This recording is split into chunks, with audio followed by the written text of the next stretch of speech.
بھئی 1000 دفعہ مسئلہ ہو چکا ہے، بار بار کیوں اس کو چھیڑتے ہیں؟ میں نے عرض کر دیا ہے کہ تمام انبیاء اپنے قبروں میں زندہ ہیں اور ہمارے آقا بھی اپنے قبروں میں زندہ ہیں۔ ریاض الجنہ میں 2 رکعت پڑھنے کا ایسے ثواب ہے جیسے آپ نے حقیقتاً جنت میں نماز ادا کی ہو۔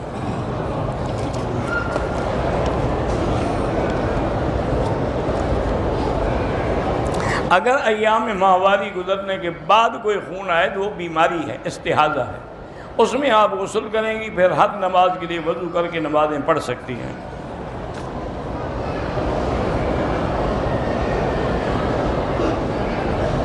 نفل کے کون سے رکعت؟ جو بھی نفل میں سجدے میں جو چاہیں دعا مانگیں، لیکن وہ دعائیں جو حدیث میں ہیں۔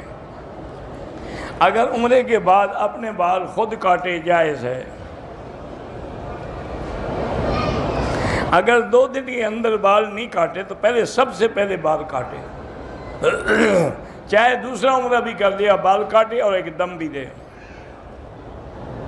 اگر کسی عمرے کرنے والے کا طواف صحیح نہ ہوا ہو تو اب دوبارہ طواف کر لیں۔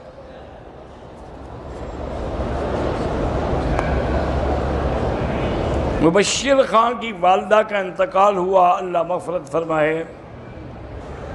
امیر جماعت مولانا جلال الدین بیمار ہیں، اللہ شفا عطا فرمائے۔ سب سے پہلے اللہ کے حقوق ہیں، لیکن وہ توبہ سے معاف ہو سکتے ہیں۔ اس کے بعد پھر مخلوق کے حقوق ہیں، حقوق العباد، وہ جب تک ادا نہ کریں یا وہ معاف نہ کریں وہ معاف نہیں ہوں گے۔ اسی طرح والدین کے حقوق ہیں کہ اللہ نے خود حکم دیا ہے کہ وَوَصَّيْنَا الْإِنسَانَ بِوَالِدَيْهِ إِحْسَانًا، اپنے والدین سے بھلائی اختیار کرو۔ اسی طرح پھر اس کے بعد بیوی کا بھی حق ہے اور خاوند کا بھی حق ہے۔ بہو جو ہے وہ سسر کے پاؤں، سسر اس کا باپ ہے، لیکن موجودہ دور میں فتنے کا ڈر ہے تو بہو پاؤں نہ دبائے۔ مردوں کے لیے اگر وہ بال زلفوں کی طرح رکھیں ٹھیک ہے، جائز ہے، مستحب ہے۔ میں اپنی خالہ کے گھر والوں کے ساتھ عمرے پہ آ سکتی ہیں۔ اذان کے بعد بالکل کلمہ پڑھیں، لا الہ الا اللہ محمد الرسول اللہ، اس کے بعد درود شریف، اور پھر وہ دعا مانگیں کہ اللہم رب ہذہ الدعوۃ التامہ۔ اگر قمیص پر کسی جانور یا پرندے کی تصویر ہو تو اس کو نہیں پہننا چاہیے اور نہ اس سے نماز پڑھیں۔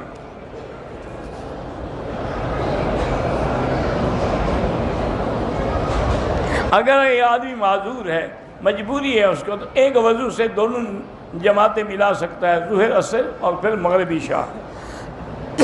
صدقے کا گوشت خیرات کریں، خود نہیں کھایا جاتا۔ زکوٰۃ کے پیسوں سے کسی کی پرورش کریں، کر سکتے ہیں۔ اور میں سورۃ یاسین پہنے رکھتا ہوں جو چمڑے میں ہے، لیکن بہرحال میاں بیوی جب ملیں تو اس کو اتار کے رکھ دیں، اللہ کا قرآن ہے۔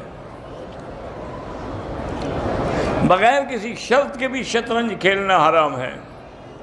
مرد اپنے گھر والی کے جنازے کو کندھا دے سکتا ہے۔ اتحیات میں بھی پاؤں کھڑا کرنا ضروری ہوتا ہے۔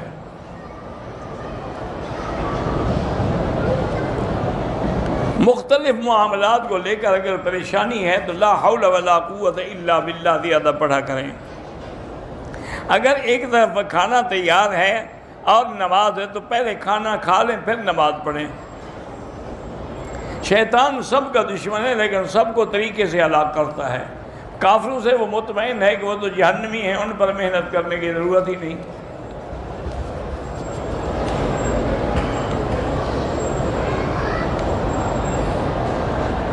آزاد ویزے پہ آئے، کام ڈھونڈنے کے لیے، اللہ کامیاب کرے۔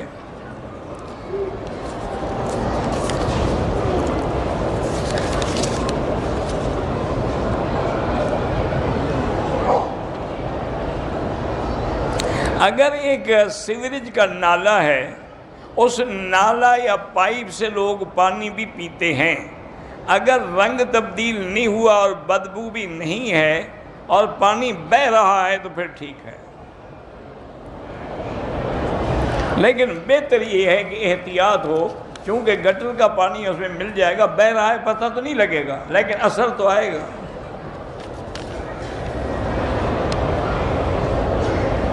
اگر مسجد کے امام نے ظہر کی پہلی سنتیں نہیں پڑھی، وہ نماز پڑھا سکتا ہے، سنتیں بعد میں پڑھ لے۔ گھر میں اچھے برتن بھی ہوتے ہیں استعمال کے لیے، سال میں کبھی استعمال، ان پر کوئی زکوٰۃ نہیں۔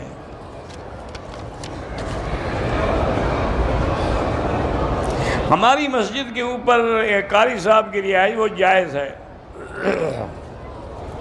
جو اعتراض کرتے ہیں ان سے کہیں کہ ان کی علیحدہ جگہ بنا کے اس کو دے دیں۔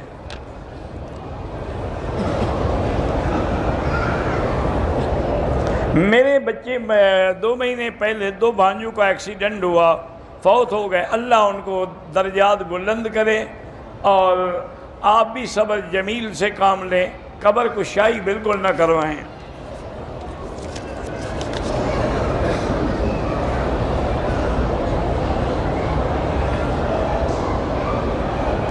اگر ایک بندہ اپنی بیوی کے علاوہ دوسری عورتوں کا خیال کرتا ہے تو اس عورت کو چاہیے کہ یا مانے ہو اللہ کا نام ہے 70 دفعہ پڑھ کے کھانے پہ پانی پہ دم کر کے خاوند کو پلائیں، اسی نیت سے کہ وہ حرام کاری سے بچ جائے۔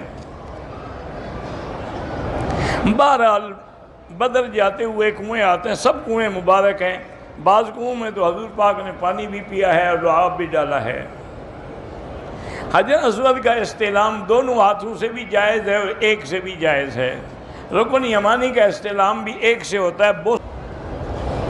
قرآن میں ہے کہ پاک مرد پاک عورتوں کے لیے، یہ دنیا میں بھی ہے، یعنی اچھی عورتوں کو اچھے مرد ہی پسند کریں گے، بری عورتوں کو برے لیکن کبھی اتفاق بھی ہو جاتا ہے کہ برے کے گھر میں اچھی عورت آ جاتی ہے، باقی جنت میں تو ہوں گے ہی سب پاک۔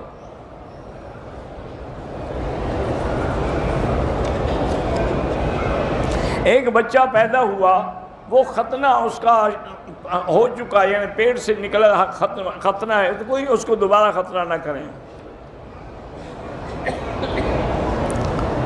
اگر ایک عورت کے بال جو ہیں بیماری کی وجہ سے سر کے بھی اتر گئے، سر پہ بال نہیں ہیں، تو چوتھے حصے میں تھوڑا سا وہ استرا وغیرہ چلا دیں، جب بال نہیں ہیں تو کوئی ڈر تو نہیں ہے۔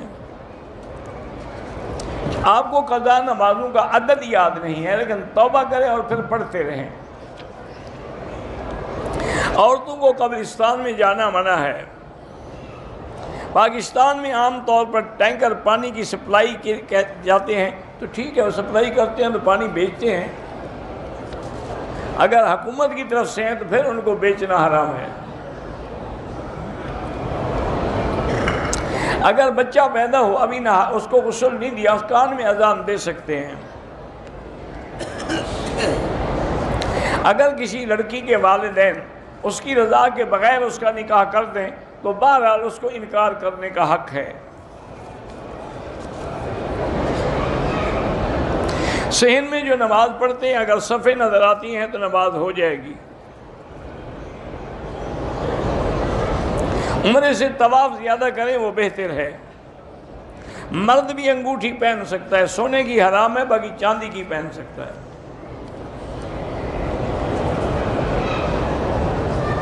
ایک عورت نے طائف سے نیت کی لیکن ایام آ گئے، پھر مدینے چلی گئی، بہرحال اب وہاں سے آ کے عمرہ کرے گی انشاءاللہ، اللہ کرے گا کوئی۔ اگر اس نے احرام توڑ دیا تھا تو پھر دم دینی پڑے گی۔ اگر کوئی چیز صفا مروہ دوڑتے ہوئے کھاتا رہے کوئی حرج نہیں۔ بہرحال اونچی آواز سے اس وقت ذکر کریں جب کسی کو خلل نہ ہو۔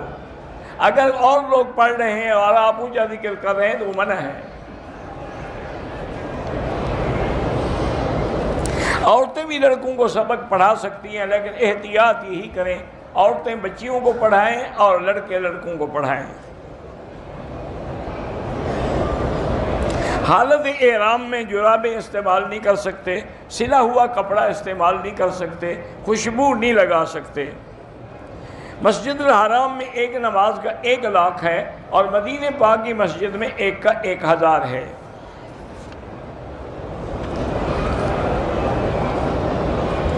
اگر گھر کے اندر بیت الخلاء اس طرح بنا ہوا ہے کہ اس میں بیٹھے تو پشت جو ہے وہ کعبے کی طرف ہوتی ہے، کوئی حرج نہیں. یہ میدان میں منع ہے کہ نہ رخ ہو اور نہ پشت ہو. اگر بلڈنگ کے اندر ہے تو کوئی حرج نہیں.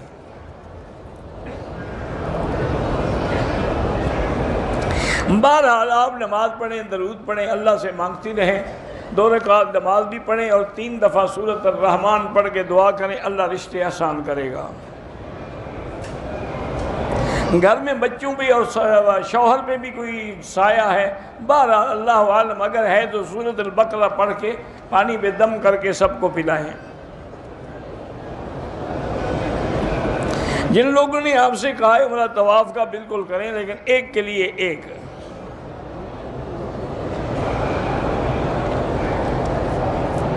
میں نے کوئی مشکل پیش آئے تو میں نظر مان لیتا ہوں 2 رکعت پڑھنے کی. اچھا کرتے ہیں، اچھی بات ہے. ہر مشکل کے لیے نماز حل ہے.